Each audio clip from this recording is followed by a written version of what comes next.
Mr. President, you're scheduled to announce on Monday what you plan to do with the auto industry as they're asking for more federal money. Right. You've told them they're going to have to cut back, present a different business plan. Our sources tell us that as far as the White House is concerned, they're not there yet. Do they have to do more in order to get this money? Yes.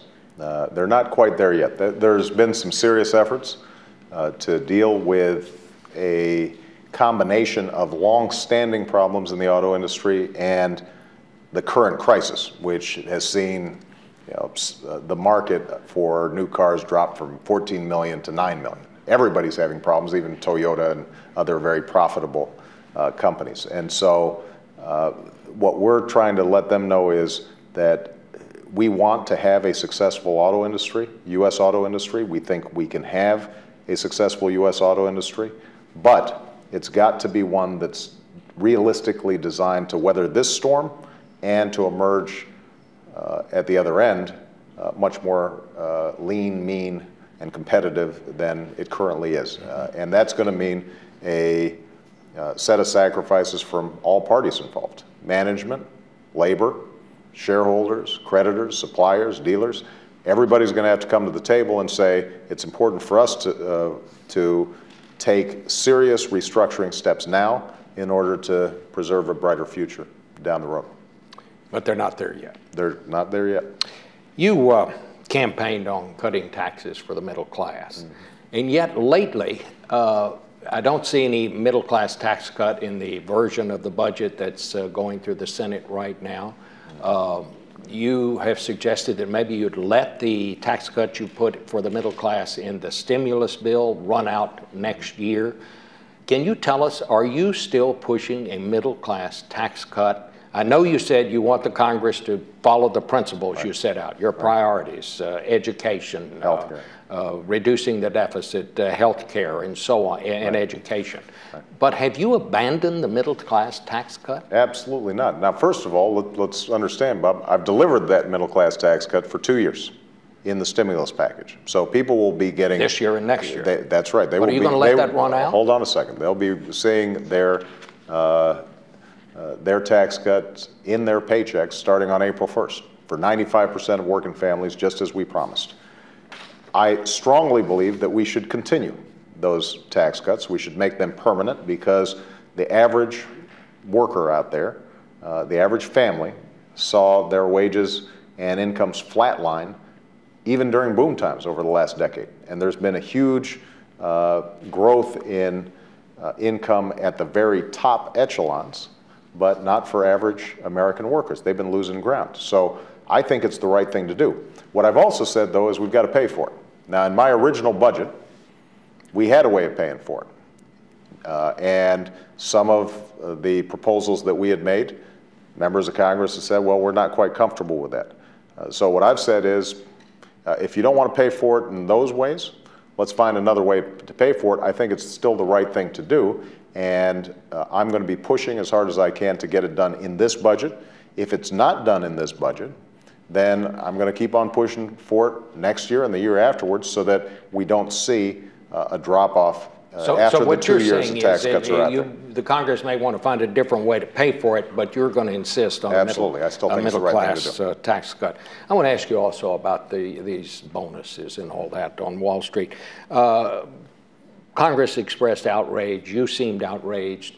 And then after this House passed the bill to get that money back with some kind of taxes on those people, you seemed to throw a little cold water on that. Right. You said we shouldn't legislate out of anger.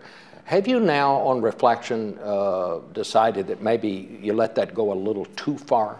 Oh, no, I think that the anger was justified. And had we not seen some healthy expressions of anger, we wouldn't have gotten $50 million of those bonuses back that had been sent to AIG. But what I consistently said, and I said this even on the first day when I announced that, in fact, we were going to do everything we could to get some of those bonuses back, I said at the time that it is important to keep our eye on the ball.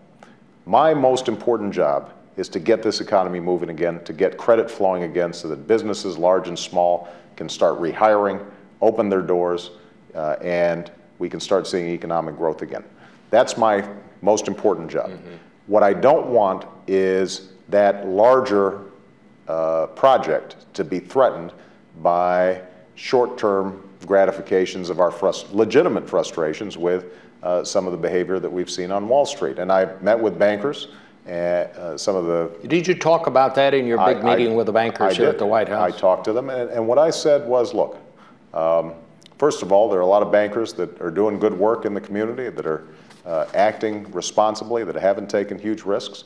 I understand that, but understand that for the average single mom who is just barely struggling to pay her mortgage or medical bills for her kid, who's paying her taxes, who's playing by the rules, and then finds out that a taxpayer-assisted firm is paying out multi-million-dollar bonuses, that's just not acceptable. Show some restraint. Show that you get that this is a crisis and everybody has to make sacrifices. So what did they say? They agreed, and they recognized it. Now, the proof of the pudding's in the eating. So I expect to see that restraint operate. Another way of putting it, as I said to those folks, let me help you, help me help you. Okay. It's very difficult for me as president to call on the American people to make sacrifices to help shore up the financial system if there's no sense of mutual obligation and mutual help. Now, the flip side is I've got to explain to the American people, we're not going to get this recovery if we don't see a recovery of the financial sector. And there's no separation between Main Street and Wall Street. We're all in this together, and it's my job to help keep that focus as we move forward.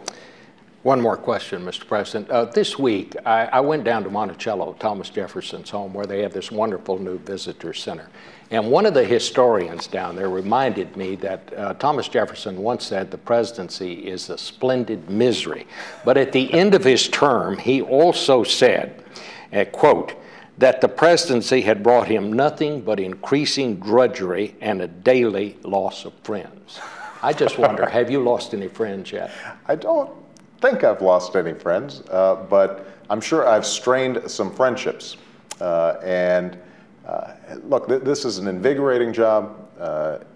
In some ways, I feel incredibly fortunate to be in this job at a time where the presidency really matters. You know, this is not a caretaker presidency right now. Every decision we're making counts, and my team understands that. You know, if I had my preferences, would I love to deal with one of these at a time? You know, deal with Afghanistan now and maybe put off banking till later, or deal with healthcare 3 years from now? That would be great. I don't have that luxury because the American people don't have that luxury. They need to be kept safe now. They need healthcare assistance now. They need this economy back on track now. They need to educate their kids now. And given that they're having to make a lot of difficult choices, it's important for us to work as hard as we can to help them live out their American dream. Thank you, Mr. President. Great to talk to you, Bob. Thank you. Thank you.